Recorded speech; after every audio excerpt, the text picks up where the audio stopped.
Speaker elected.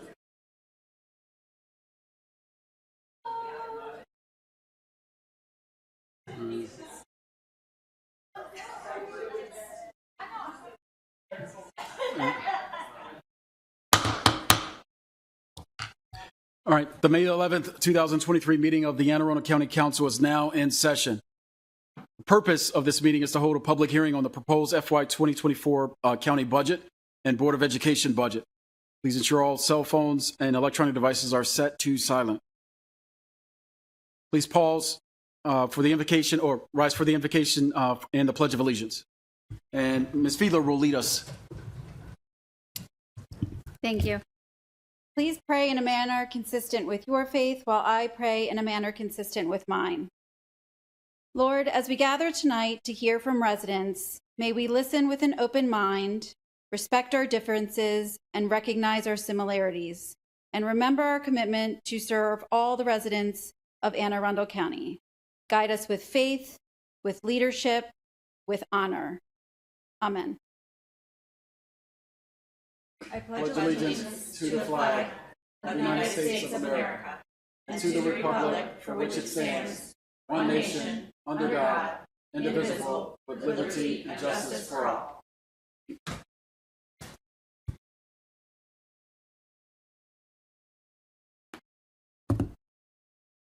All right, is there any item that any council member would like to place on the agenda? All right, seeing no lights. May I have a motion that the partial reading of any bill, resolution, amendment to a bill or resolution or minutes constitute the reading of the whole? Rodbian, so move. Allison Pickard, second. All right, all in favor? Aye. Any opposed? Motion carries. Madam Secretary, please read the titles of the budget bills and the one resolution for the benefit of our members of the public. Bill number 2623, an ordinance concerning annual budget and appropriation ordinance of Anne Arundel County.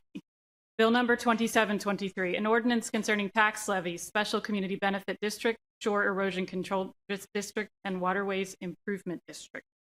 Bill number 2823, an ordinance concerning tax levies, Arundel Gateway Special Taxing District. Bill number 2923, an ordinance concerning tax levies, Arundel Mills Special Taxing District. Bill number 3023, an ordinance concerning tax levies, Dorchester Special Taxing District. Bill number 3123, an ordinance concerning tax levies, Farmington Village Special Taxing District. Bill number 3223, an ordinance concerning tax levies, National Business Park Special Taxing District. Bill number 3323, an ordinance concerning tax levies, National Business Park North Special Taxing District. Bill number 3423, an ordinance concerning tax levies, Two Rivers Special Taxing District. Bill number 3523, an ordinance concerning tax levies, Village South at Wall Chapel Special Taxing District. Bill number 3623, an ordinance concerning public works, solid waste collection, solid waste service charge.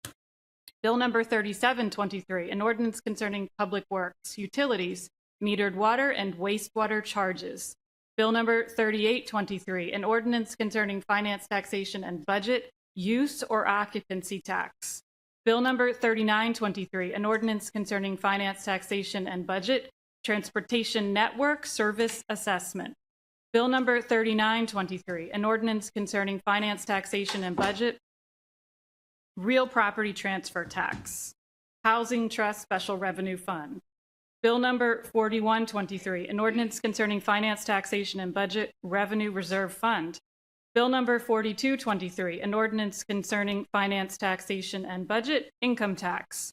Bill number 4323, an ordinance concerning property tax and semi-annual payment service charge. And finally, resolution number 1723, resolution increasing the rate of transfer tax on a written instrument conveying title to real property or a leasehold interest in real property when the consideration paid or to be paid for the conveyance is $1 million or more. Thank you. Before I start, I do want to recognize Delegate Simmons, who is in the audience. Welcome, sir. Appreciate you. At this time, we have some county representatives here this evening who will share brief remarks on the proposed FY24 budget. The first individual I want to bring forward is Chris Trumbauer, who is the budget officer for Anne Arundel County. Chris, in his tradition of Mr. John Hammonds with the pink shirt, which is why I was wearing my pink tie here. I got the memo, Mr. Budget Officer. The floor is yours. Very good. Thank you, Mr. Chair, members of the council. For the record, I am Chris Trumbauer, Budget Officer for Anne Arundel County. Thank you for the opportunity to give a brief overview of County Executive Stuart Pittman's proposed budget for fiscal year 2024. The proposed budget before you reflects the fiscally responsible approach that has resulted in a credit ratings upgrade for the second consecutive year. Last month, Fitch upgraded the county's credit rating to AAA, giving Anne Arundel County the triple crown of the highest possible bond ratings from Fitch, Moody's, and S&P. We are one of only 52 counties out of 3,143 in the nation to achieve this status. The county fiscal foundation is strong. As we near the end of fiscal year 2023 and look forward to fiscal year 2024, our two largest sources of revenue are robust. Overall revenue from property tax and local income tax are projected to be a combined $30 million above estimates. And looking forward to fiscal 24, we are projecting continued growth. However, revenue from real estate transactions has fallen sharply, losing approximately $90 million in the current year compared with fiscal year 2022. While the budget office planned for a dramatic drop, this amount of revenue reduction does have an effect on overall capacity to maintain operations with current revenue streams. This year's proposed general fund budget is $2,137,334,300, a decrease of $20.2 million, or about 1%, compared to the adopted budget for fiscal year 23. However, subtracting out the $115.6 million of incremental fund balance and one-time revenue, this represents a $95.4 million increase in recurring revenue from fiscal 23. This increase is equivalent to 5% growth year over year, which is less than the January 2023 rate of inflation, which was 6.41%. The fiscal 24 proposed budget is balanced and there is no structural deficit. All recurring expenses are being paid for with recurring revenues. Today marks the expiration of the federal public health emergency related to the COVID pandemic. While the last three county budgets have been focused on recovering from the pandemic, this budget looks forward to our new normal. Indeed, County Executive Pittman has framed this budget as funding our future. While the acute economic effects of COVID-19 may be behind us, our county is forever changed. Unemployment is at historic lows, but high inflation and supply chain disruption is increasing the costs of providing vital services. Park visitation skyrocketed during the pandemic and has stayed high as more residents realize the value of our rec and parks amenities. Health gaps and disparities identified during the pandemic remain, and the need for affordable housing is greater than ever.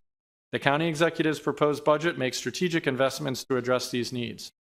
Overall, the budget continues the responsible fiscal management that Anne Arundel County is known for while delivering essential investments in the services and infrastructure on which residents depend.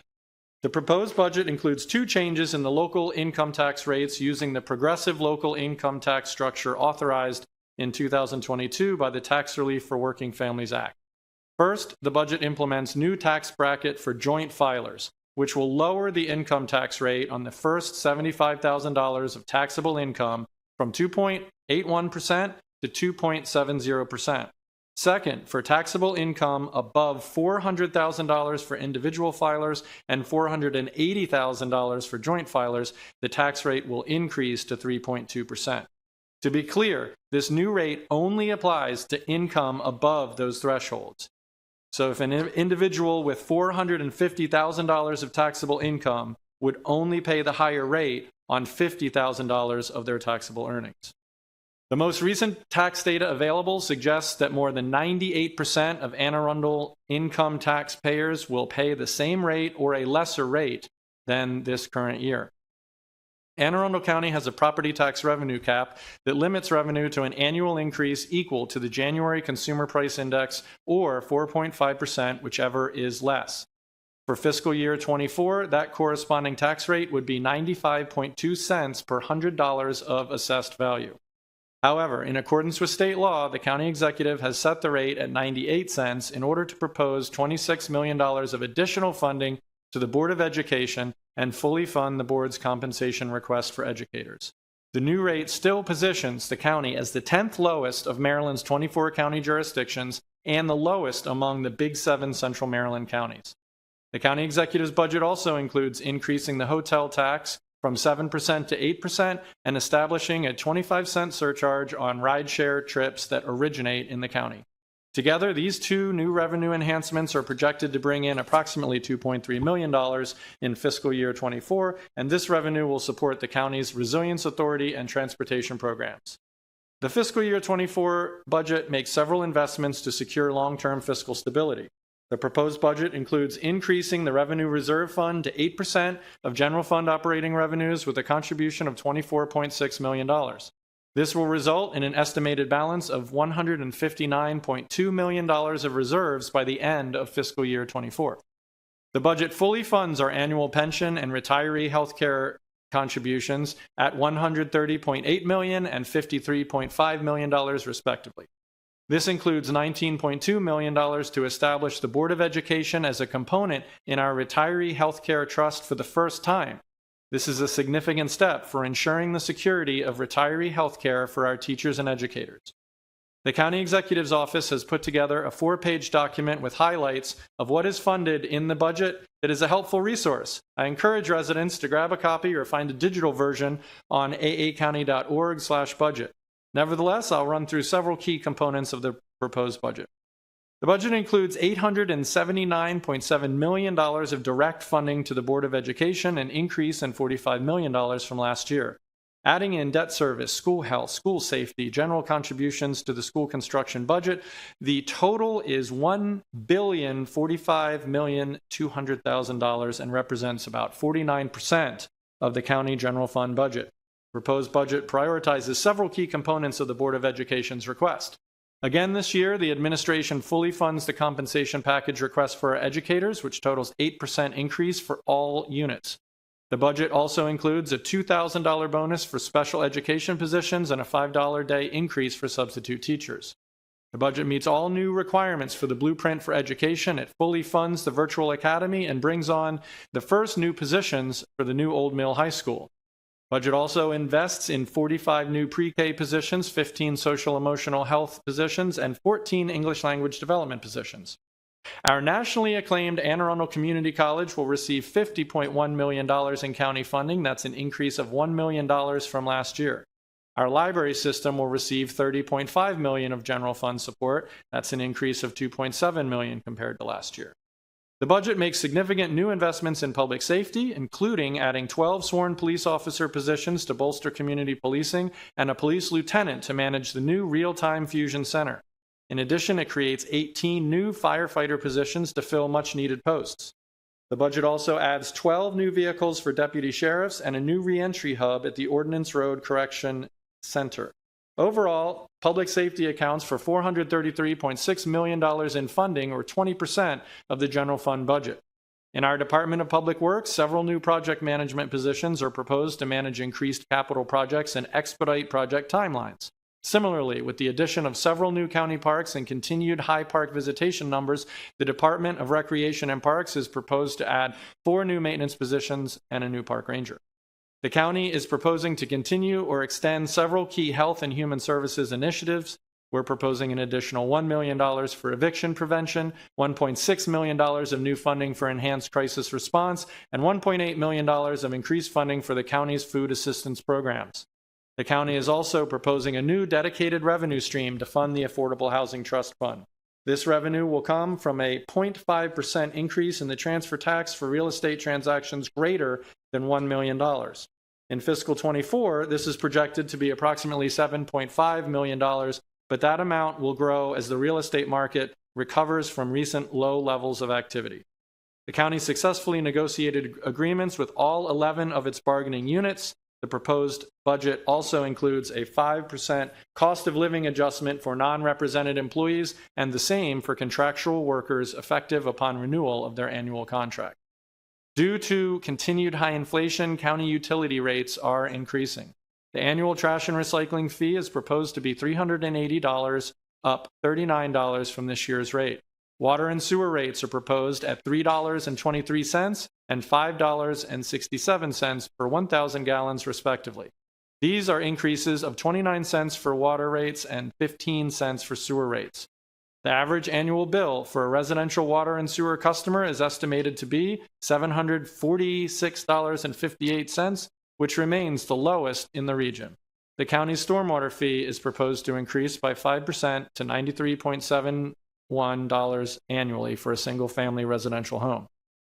The county executive's proposed capital budget contains $525.9 million of funding for general fund projects in fiscal 24. This includes $222.2 million of total county bonds and $115 million total pay-as-you-go funding dollars. The remainder is derived from impact fees, state and federal grants, and other miscellaneous funding. Capital budget includes 18 new general fund projects and keeps all major projects on track. The entire 6-year capital program remains approximately $12.6 million under our debt affordability guideline. The largest component of the capital budget is the Board of Education, which accounts for $191.8 million. This includes moving up the funding for Old Mill High School by 1 year and funding the final year of the new West County Elementary School. Notable projects in the capital budget include full funding for the Next Generation 911 Joint Operations Center, additions of multi-purpose athletic fields at parks across the county, final funding for the Arnold Senior Center renovations, expanding the county's bike pedestrian network, funding for the new Cape St. Clair and Jessup fire stations, planning and design for the new Glen Burnie Library, and funding for the renovation of the community college's Florestano building. In closing, I thank you for an opportunity to present this overview tonight. The county executive, the entire budget team, look forward to working with the county council and the auditor as we work to strike a budget to meet the priority needs of our county residents. Copies of the entire budget, including budget highlights, are available on the budget office website at www.aacounty.org. Thank you and good evening. Thank you. At this time, I will bring forward Dr. Joanne Tobin, who is the president of the Board of Education for our county, as well as Dr. Bedell. I think you two are a 1-2 combo. And so Dr. Mark Bedell, who is the superintendent of schools and someone I'm certainly a fan of and will fight with to make sure he is taken care of. So Dr. Tobin. Good evening, Chairman Smith, Vice Chairman Pickard, and members of the County Council. Let me first acknowledge if we have other members of the board who have joined us this evening, but I believe we do not. Out of respect for those who have come to testify tonight, I will be quick. I simply want to acknowledge the value of partnership, and in particular, the partnership between our school system, county government, and this county council. That partnership has made us a very, very good school system, and that helps every single person in our county.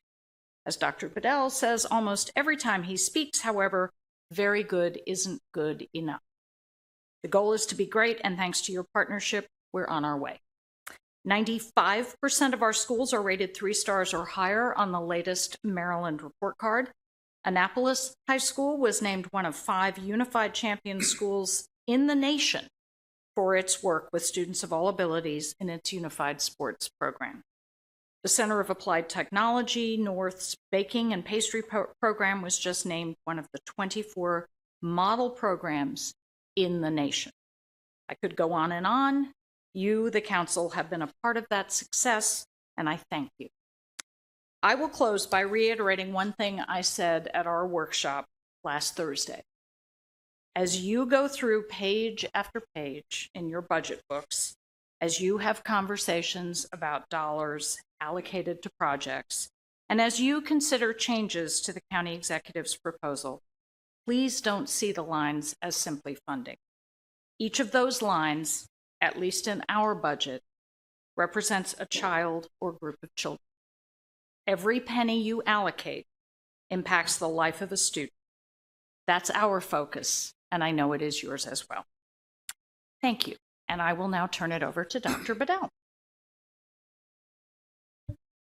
Thank you, Dr. Tobin. For the record, Mark Bedell, Superintendent of Anne Arundel County Public Schools. Thank you, Dr. Tobin, and thanks to all the members of the County Council and to the public for being here tonight. This is my first time through this process, so I have no experience to draw upon. I am told that in past years, these budget hearings have been contentious, and even filled with acrimony. I promise you, you will not hear that tonight from me. Tonight, I ask that you hear two words very clearly from me and from our school system. Thank you. Thank you, as Dr. Tobin said, for your partnership, for spending time with me since I've arrived, and for your genuine interest in our school system and our children. Thank you for the time you have already spent on this budget and the countless hours yet in front of you as you fine-tune the proposal County Executive Pittman has put before you. Thank you for the thoughtful questions, not just at our workshop last Thursday, but since I've arrived in August.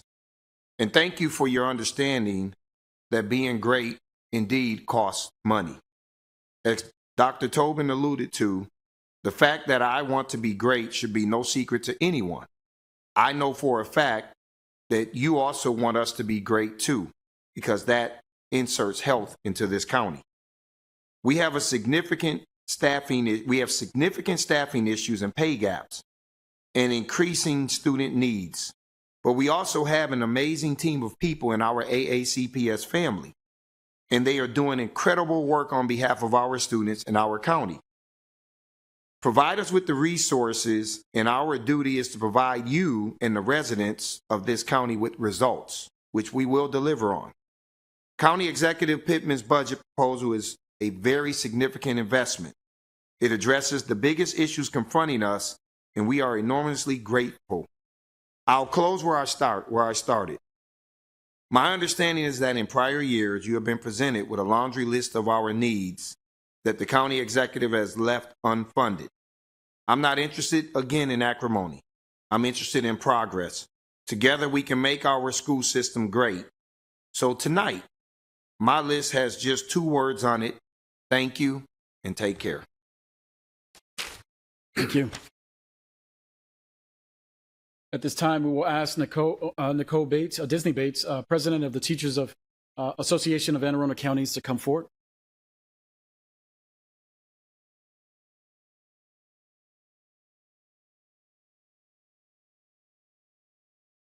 I've never used this mic before. And I don't think it's fair that I got to go after them, but we'll talk about that later. All right. Good evening, Chairman Smith and honorable members of the council. I'm Nicole Disney Bates, TAC President, and it is my privilege to sit before you and speak for our over 6,000 members. When I'm invited to speak, I often start with a story, and today is no different. I have 4 daughters. My oldest is 10, and my youngest is 4. They are hardworking, capable children with bright futures that will allow them to do anything they put their minds to. In that, I am their mom, and I encourage them to reach for their dreams. I recently asked my daughters what they want to be when they grow up. My oldest told me something with math or science. My 6-year-old told me something with bugs or animals. She has a particular interest in Madagascar hissing cockroaches and salamanders. My 4-year-old is torn between a princess and a mermaid. I can't wait to see how that turns out. And my 8-year-old, what does she want to be? A teacher, of course, just like her mom, just like many of us here today. And I see it. I see the qualities that will make her an excellent. She is innovative, patient, and has boundless energy. She has the makings of a great teacher. But I have to be honest with you, council members, I hesitate to encourage her to become a teacher. This is not because I do not think teaching is an amazing job, because it is.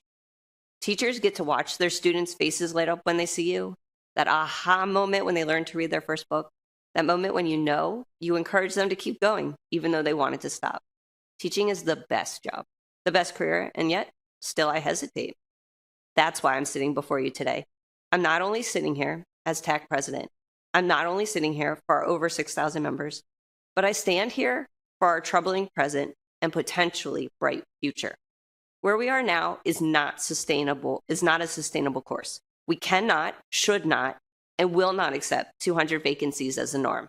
We cannot, should not, and will not accept our students being taught by now, being taught virtually, because there are not enough physical teachers in the building. We cannot, should not, and will not accept teachers giving up their plannings day after day after day because there's a sub shortage. This needs to end. This is our present, but it does not have to be our future. I want our future to be one where I can encourage my daughter to pursue a career where she only needs to have one job and not 2, 3, or 4 to support herself and one day maybe a family. I want our future to be one where she can live in a place that best suits her needs. I want her future to be better than our present. In that, this is your moment, honorable council members. This is your moment to make our future better than our present. Teaching is a hard job. You work nights, weekends, you answer calls, emails, texts from families in need of support. You work to pursue and earn your master's degree. Teachers are professionals, and yet we're not treated as such. Recently, I came across a great TikTok where a teacher quits teaching and goes to work at Costco. She's less stressed, makes the same amount of money, and gets additional time with her family. What does that tell us? What does that say to us as a county, as a state, as a country? Who are we when we do not treat our teachers with enough respect to pay them enough to show that they are professionals that you respect?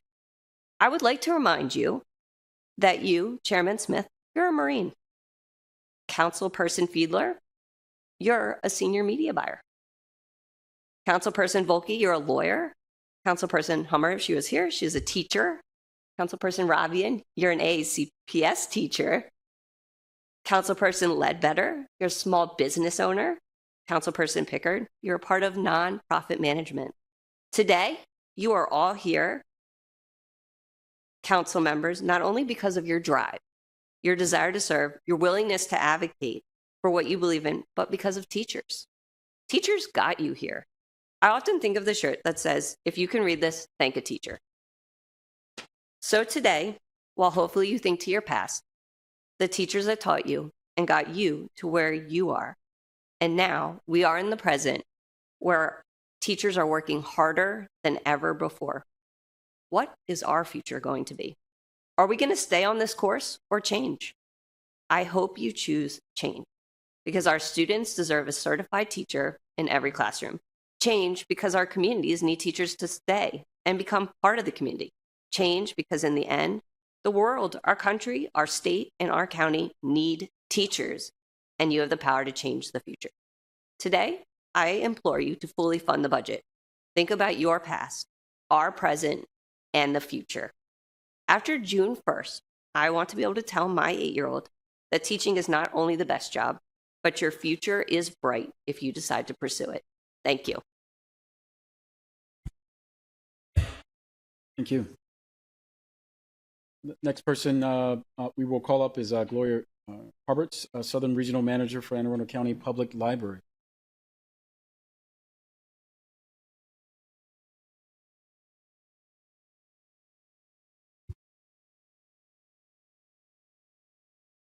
Good evening, Chair Smith, Vice Chair Pickard, Council Members Volpe, Fiedler, Ravian, and Ledbetter.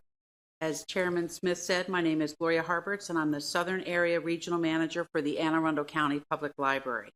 I have proudly served and worked at Anne Arundel County for nearly 36 years.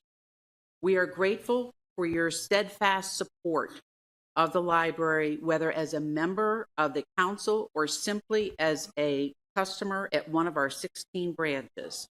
I am here this evening to ask for your support of the county executive's proposed budget and to respectfully request you consider allocating additional funds for our dedicated and innovative staff. As you heard from staff and customers at the 8 budget town hall hearings, the library is the center of our communities, providing services and resources that improve the lives of county residents. In partnership with the Department of Health, library staff have distributed more than 300,000 masks and COVID test kits. In our latest partnership with the Department of Health, just this week, library staff reached the major milestone of distributing 1,000 gun safety locks to Anne Arundel County residents in just 1 month. Our kindergarten readiness program gives parents and caregivers the skills to help prepare their child for school.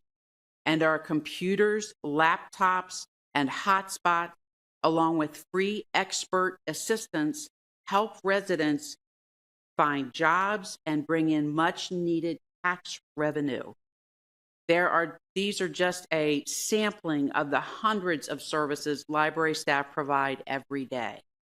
But as you've heard, our staff aren't being paid competitively or even fairly.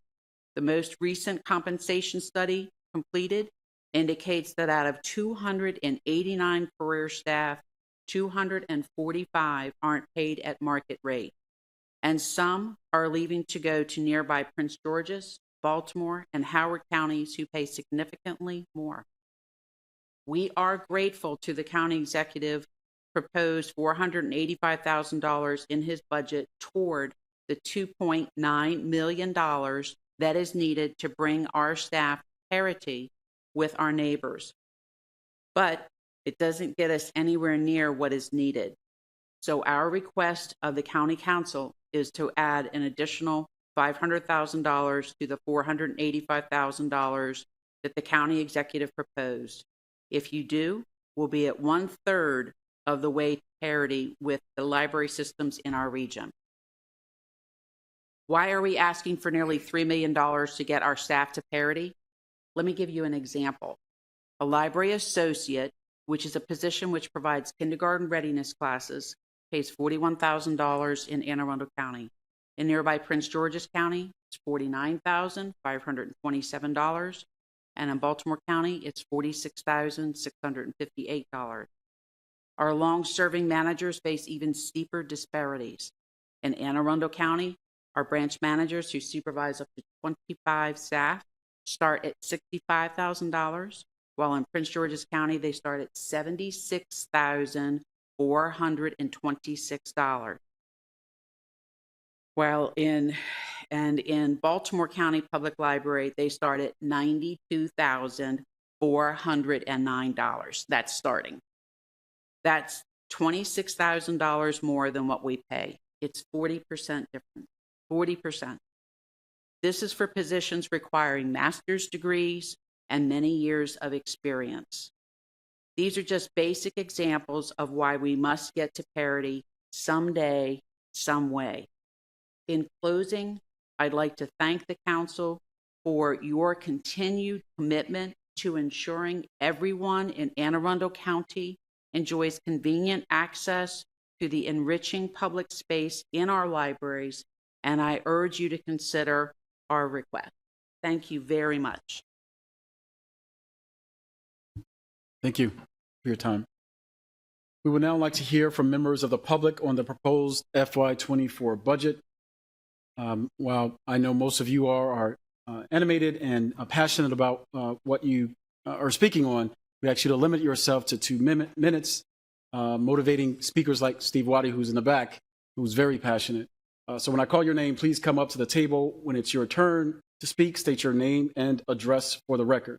I'm going to go to the pre-existing list that we, for those that signed up in advance, and I will call a few of you up here at a time. The first person to come up is Leah. Is that Pally? Leah? Paley. Also going to call forward Lene Kerwin. Brian Daigle?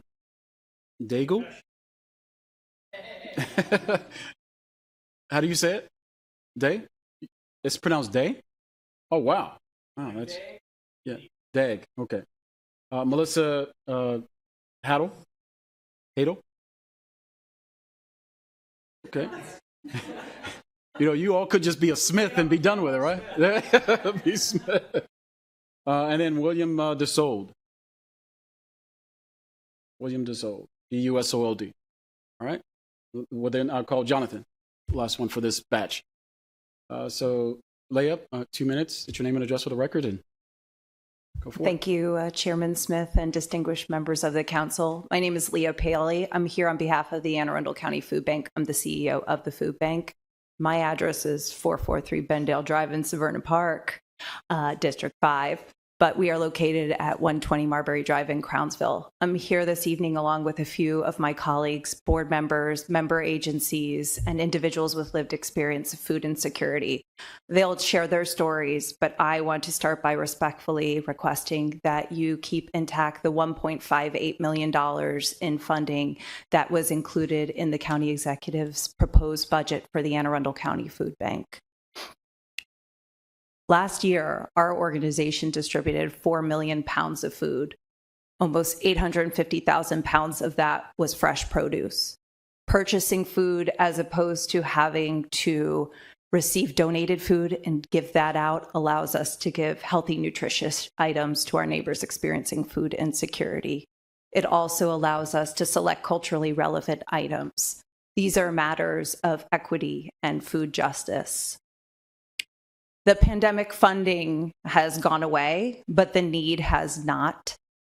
For the first 9 months of the fiscal year, we averaged 41,600 points of service.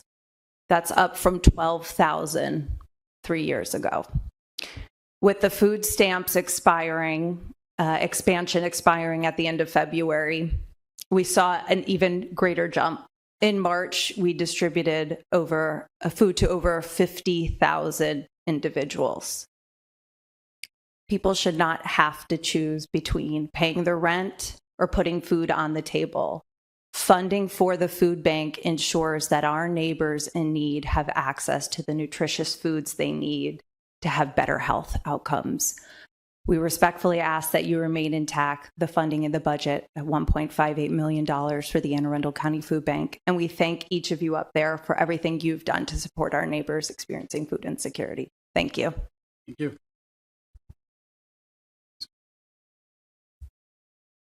Good evening, and thank you, Council, for giving us just a few moments to speak to this. I am Pastor Lene Kerwin. My address is 800 Duval Highway, but I'm here representing the Anne Arundel County Food Bank.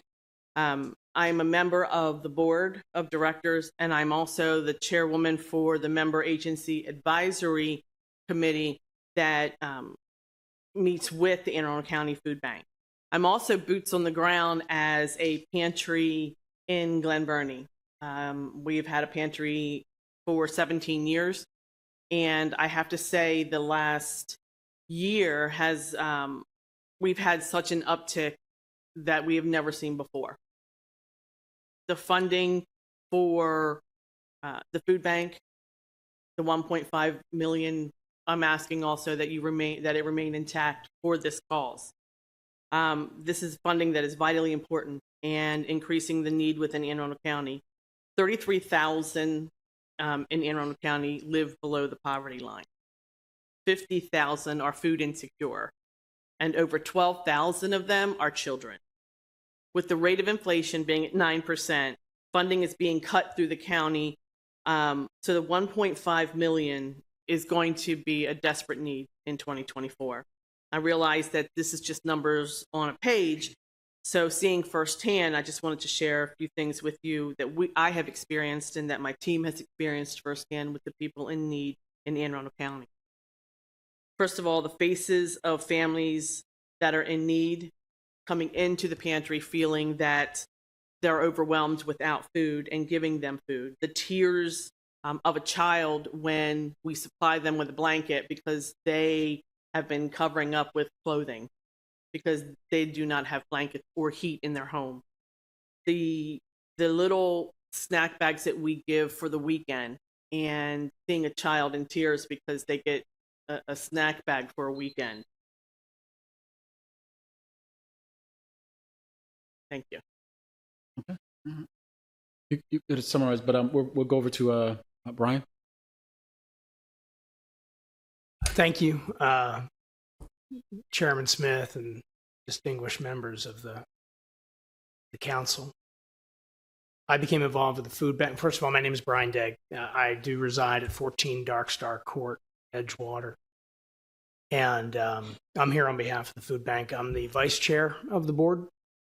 I got involved about 4 years ago because I am passionate about children's education and nutrition. I'm blessed with 5 healthy kids. have all cycled through Central Elementary School. I got my last two getting out of there in about a month. And I used to visit them and have lunch with them and sit across from other children whose lunch consisted of roughly gummy bears, chocolate milk, and a donut. And my kids had a great, nutritious lunch that my wife and I were able to provide. And I had a friend at the food bank. I desperately wanted to give back to the community and got involved.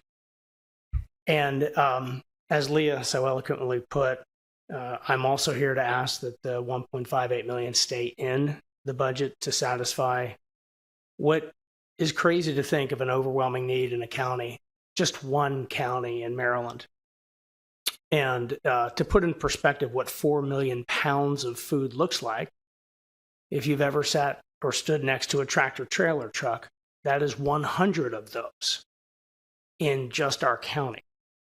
21 of those, thankfully, would have been filled with fresh produce, which for a lot of people in our county, they don't have access to, because unfortunately, unhealthy food is more affordable than healthy food. So we all live with high inflation. It affects the people that need it so much more. I'm blessed personally, and I love the fact that this organization does such great work for the community members who are in need. So thank you for your continued support. Thank you. Melissa? Hi, thank you. Hello, I'm Melissa Hidell, and I lived in District 6 for the past 3 years. And tonight I'm here representing the Anne Arundel County Food Bank. I'm asking that you leave intact the $1,580,000 in financial support for the work of the Anne Arundel County Food Bank, currently included in the budget. According to the most recent ALICE report, of the 212,687 Anne Arundel County households, 35% or 74,000 are below the ALICE threshold, and ALICE stands for Asset Limited Income Constrained Employed. Of that 35%, 28% are deemed to be above the federal poverty line and therefore do not qualify for any federal assistance programs, including SNAP benefits. When I was a struggling single mother to a child with disabilities living in Baltimore back in 2015 and 2016, I applied 3 times to receive SNAP benefits, and one time even made it all the way to the in-person interview portion of the application process, taking off work only to be denied each time, telling me that I earned too much money. But then why was I struggling? I ended up developing a binge eating disorder, skipping meals, or leveraging friends, relatives, and food pantries for food, thinking I was being noble, making sure that I fed my child before feeding myself. Too many hardworking families are food insecure, and it just shouldn't be that way. Nourishing food provided free of any charge at local pantries ensures that families don't have to choose between eating and paying their bills. Dedicated county funding for food access ensures that our under-resourced neighbors can access lean proteins and fresh produce, as well as shelf-stable food items. The Office of Emergency Management's coordinated response to recovery efforts for COVID-19 for the county, including the COVID Care Warm Line phone bank and food insecurity, were impressive and quite an accomplishment. But let's not give up on those families that are still struggling daily. Thank you to the County Council for your previous support of the Anne Arundel County Food Bank. We respectfully ask you to invest our county resources where they can make the greatest immediate positive impact in our community by leaving intact the $1.5 million for fiscal year 24. Thank you. Jonathan? Hi, I'm Jonathan Maxomer. I live at 7967 Citadel Drive in Severn in the Provinces neighborhood. I organized my community's movement to save Provinces Park from the West County Swim Center plan. I built a hybrid online and flyer-based petition that collected over 1,000 signatures and 600 comments and letters defending the park, and got 300 people to the January 30th design meeting. If you remember those nice booklets with the pretty maps and the 80 pages of angry comments, that was me. I'm here tonight for 3 things. The first is to affirm that our community is still firmly and deeply committed to moving the swim center project elsewhere. We are dead set against this going in Provinces Park. I understand that the construction funding for the swim center has been cut and pushed back so that the county can find a new location, but the budget still says it's going in Provinces Park, and I understand that only the county council can change that. So I'm asking you to do that. Please pass that amendment and save Provinces Park once and for all. Second, if you put the swim center at Meade Middle and High Schools or somewhere else reasonable that doesn't undermine the community that it's supposed to serve, I support that. If you put it there, I personally will not fight you. I can't promise nobody else will try, but I don't think they'll get much traction. Everyone I've spoken with thinks that Meade is a great location for the swim center, where it should have gone from the beginning. Third, I understand that the county is working on a new process for doing better and earlier community engagement for park projects in general. I would love to help with that. I have a few recommendations for easy and efficient and cost-effective stakeholder identification, notification, and engagement that I would love to share. And I think at this point, my track record speaks for itself. I'm happy to discuss that further with any or all of you. Thank you. And for the record, I also support the budget request for the food bank. Well, Jonathan, I definitely take your words to heart. You're going to see an amendment with that language change. It is not going at Province Park. Been dead set on that since day one. So tell the community that. I intend to keep their wishes. And as a former board member of the food bank, I certainly understand the importance of the food issues that are persistent here in Anne Arundel County. So thank you all for being here today. Thank you. You can return back to your seats, and we'll call up the next set of members. Next is Kurt Svensson, probably one of my favorite speakers. Jake, is that Tannehill? Oh, so you're not going to fight us either, right? So that's good. Okay, good. Stephen Hammond. Brendan Maltese. Marianne Oliver. And Diego Garcia. Okay, that's real. Okay, I thought you were... No, please come forward. And Dan Total. Let's see, was Dan still here? All right.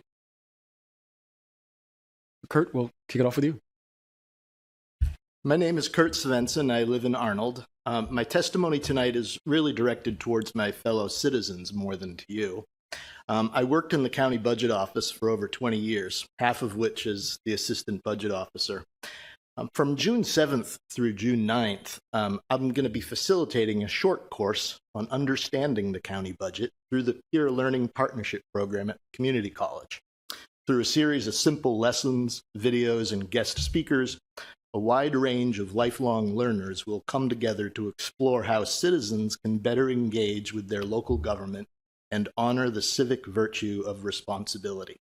I want to be positive and specifically call out two things I support in the budget, but they also highlight some concerns. First, the 20% increase in the legislative branch budget. But this hasn't been explained, not in the budget book or in any public meetings. So how can a citizen express an opinion on such a proposal when no rationale is provided? Second, the first ever contribution of $19.2 million to a new public school system retiree health trust fund to address an unfunded liability of over $2 billion. But this has been paid for by a $16.4 million reduction in the contribution to the county employees trust fund. That's one heck of a swing between valuations. It really needs to be scrutinized, and we need to be sure that we're ready to commit to this long term. I was going to end with my gravest concern, which is Anne Arundel County government's history of purposefully not disclosing important budgetary information. But on the drive here, I got an email from Mr. Trumbauer saying that it's on the website. I'm thrilled. There is an open data file now on the county website that provides the level of detail that I've been advocating for, so I'm looking forward to seeing that. This is more data, better data than is provided anywhere in Maryland, and frankly, I think in the country. So I think the county can be proud of that open data. Thank you. I guess I'll thank Mr. Trumbauer for that. Jake? Steve. I'm sorry, Steve. Yeah. the other way, I think. No. He wasn't. He didn't come up. He sat back. So it's you. Right. I'm just going off this list and skipped over. Okay. Thank you, Chairman Smith. My name is Steve Hammond. I reside at 521 Wilson Road in Annapolis. And thank you to the rest of the council, especially Councilmember Rodvain, who represents my district. Thank you for stopping by my house years ago. And I'm sure you remember me. No.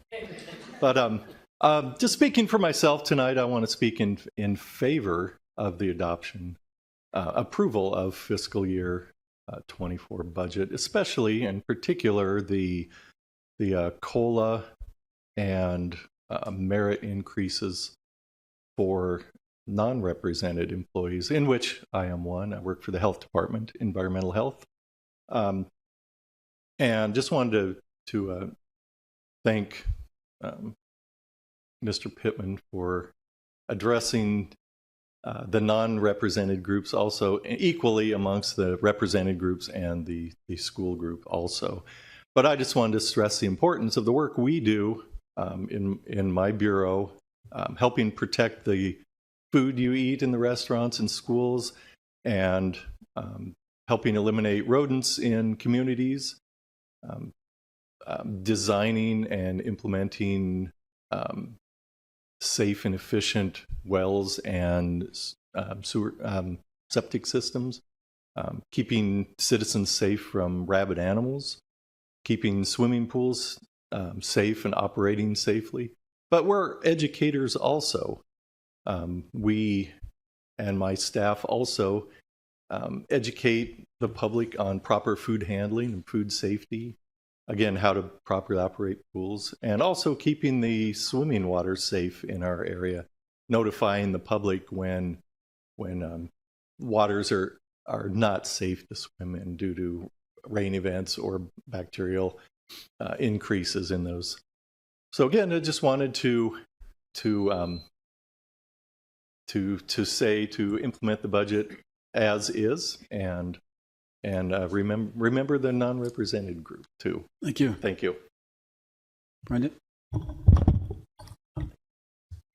That's it? I'll trade places. Okay. Oh, that'll work. Or that. Good evening. I'm Brendan Maltese, 8246 White Star Crossing in Pasadena. I support the proposed budget, and I hope you'll pass it largely as is. I know there's some resistance to the tax increases this budget would require, so I'd like to use my time tonight to speak to that. The headline takeaways that a lot of people get from this budget is that it raises taxes. This is true in a way, but there's a lot more nuance to it than that. I don't even know if nuance is the right word, because for many of people, it's not even true. I'll explain. First, the income tax. So let me survey the room. Raise your hand if your income is less than $400,000. Did I get everyone? Your income taxes are not raised in this budget. All right, now hands up if you jointly file and you're under $480,000. Probably still a lot of you. Congratulations, you're all captured in a new tax bracket this year, which actually lowers your rate, resulting in a reduction of up to $55. Now, is $55 a lot? No, but the key fact is that you're receiving an income tax cut, not an increase under this budget. The income tax increase is only on incomes above those amounts. Second is the property tax rate, which is raised in this budget. On a medium-sized home of $425,000 in assessed value, this is less than $200. That's it. So combine that with the income tax cut for joint filers, and you're looking at an increase of about $12 a month. With that extra $12, we're taking a big step in the right direction, to make our county competitive, a competitive place to fill hundreds of critical vacancies, and it will fund important projects that the public asked for at the budget hearings. This budget is a huge win for the middle class, and I hope to see it pass unanimously. Thanks. Thank you. I didn't raise my hand because I was listening, but I assure you I make less than $400,000. So,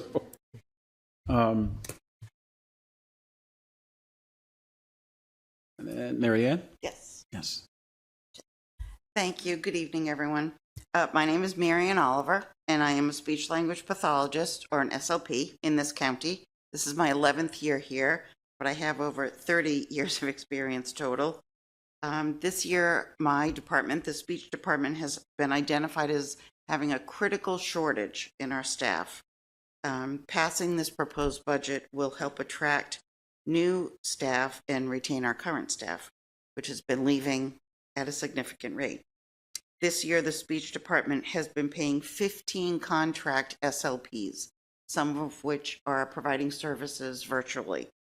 The contract rate is very high. I've done contract rates in the past when I lived in other states, and to supply 15 contract SLPs is a very expensive and temporary Band-Aid for this issue.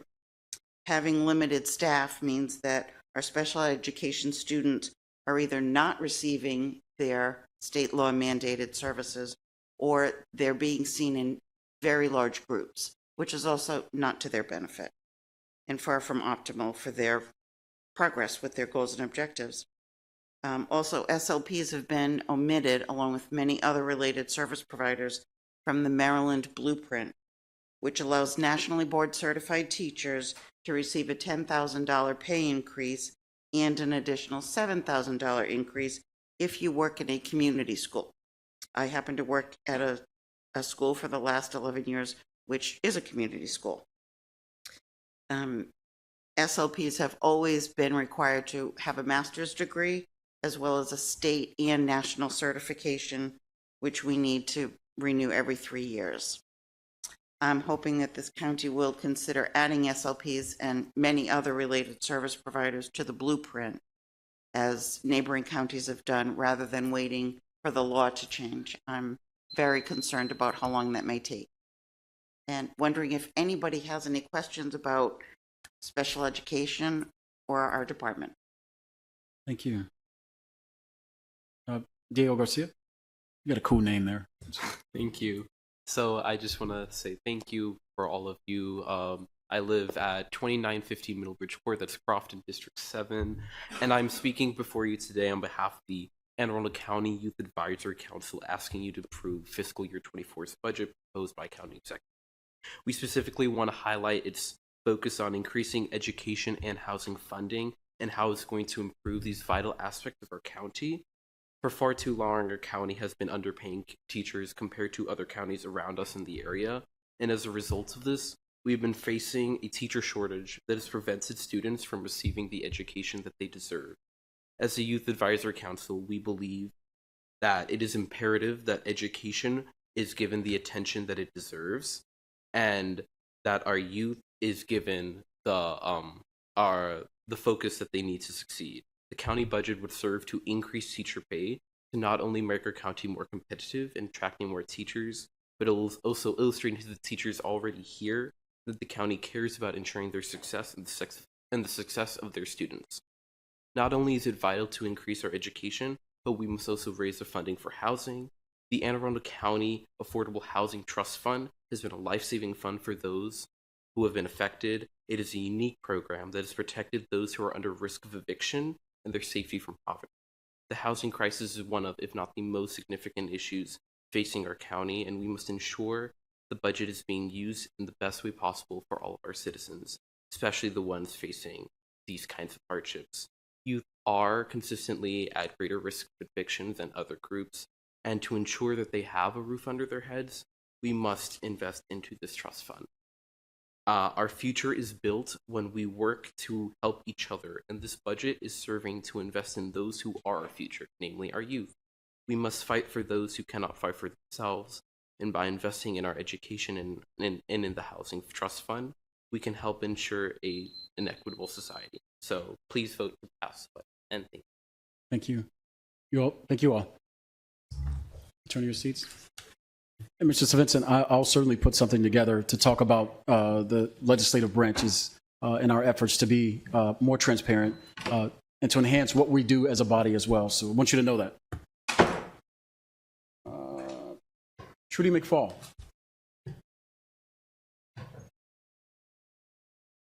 Laura Kelman and Dr. Gail Jones.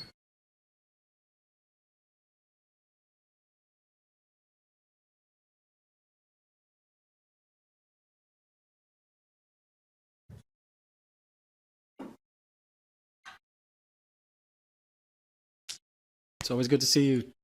Me. It's good to be here. Yes. I'm Trudy McFall. I live at 205 Scott Drive in Annapolis, Maryland, and I'm here tonight as chairman of the Anne Arundel Affordable Housing Coalition. I was thinking I should tell you, we represent 55 of all the key organizations, developers, nonprofits that care about affordable housing. And be grateful you only got me instead of all those 55 people sitting out there to talk 2 minutes. So I'll talk to them tonight if I might.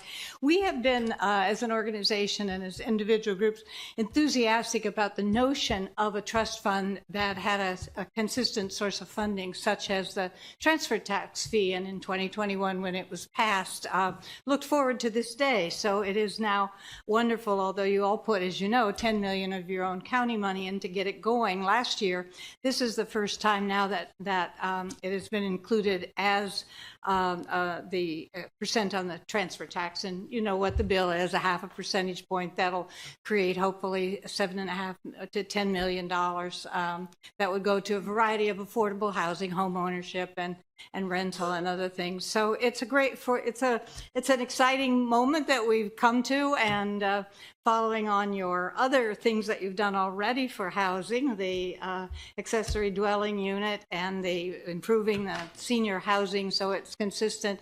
You're having a great run.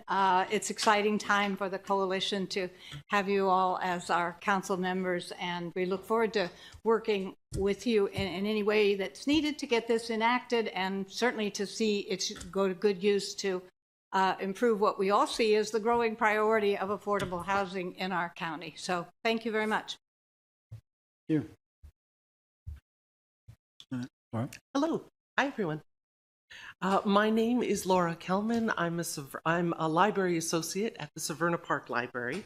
I would like to ask for your help finding $500,000 to fairly fund our library staff wages. Adding that amount to the executive's proposed $485,000 will get us merely 1/3 of the way to similar pay with other counties, but it is a necessary start. Libraries are not just story times. We put the unity in community. Our staff serve as de facto social workers, helping customers access support services and online resources to improve job skills. We've never said no when our community needed help. We opened our library doors to our community before we had vaccines and before surrounding county library systems opened their doors. This was very difficult. We've helped give out 613,000 COVID test kits and 278,000 KN95s. And yet, we have library staff who need roommates to be able to afford rent. Some are one car repair away from financial disaster, and we have full-time staff who have side gigs not because they want them, but they want to feed their families. Our library staff have been underpaid for years. My position pays $5,000 a year more in Baltimore County and $7,000 more in Prince George's County. A branch manager position pays $10,000 more in Prince George's and $26,000 more in Baltimore County. This type of inequity is across all positions. On behalf of my fellow library staff, I do thank you for listening to me. As all of you serve your county, please help us continue to do the good work that we do in our library system. Please value libraries, love libraries, also trust this excellent library to ask for what it needs. Thank you. Thank you. 2 minutes on the mark. Look at that. Dr. Jones. Good evening, Honorable Chairman Smith, and to the distinguished council members. I am Dr. Gail Jones. I am a registered nurse who was formerly a Anne Arundel County school health nurse at Belvedere Elementary School and likewise Jones Elementary School in Severna Park. I reside at 3104 Aventine Lane in Bowie, Maryland, but my heart is clearly with Anne Arundel County.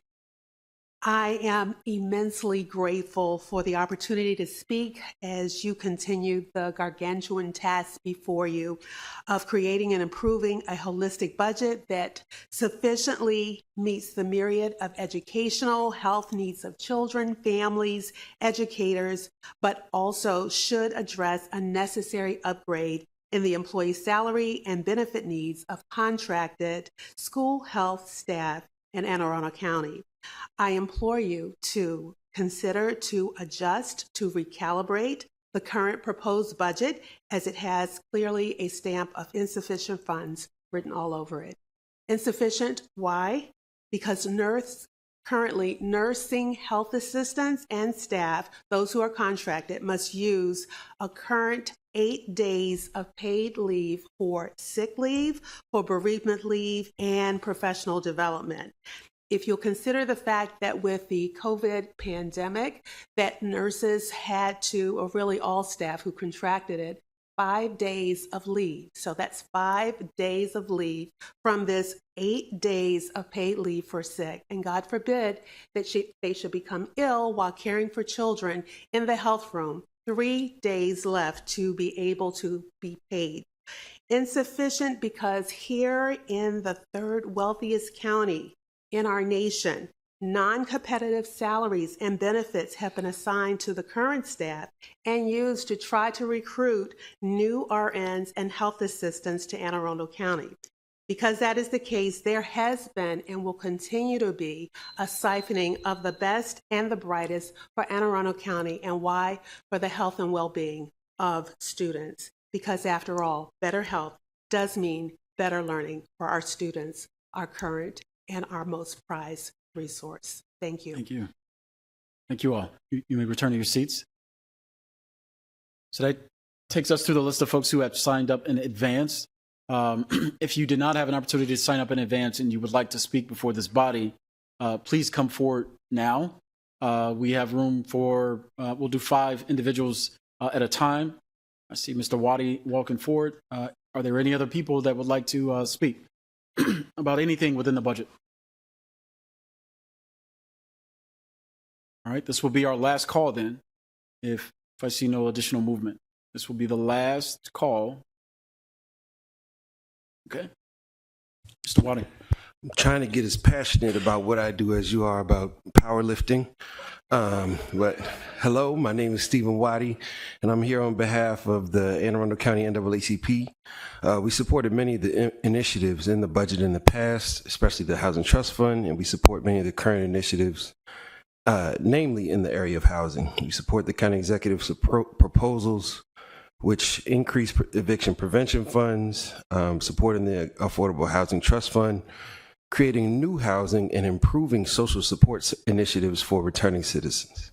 Unfortunately, yet again, the Police Accountability Board is underfunded by almost $3 million. The agency is required to oversee 5 law enforcement agencies and needs significant funding for advertising, data collection, and policy analysis and review.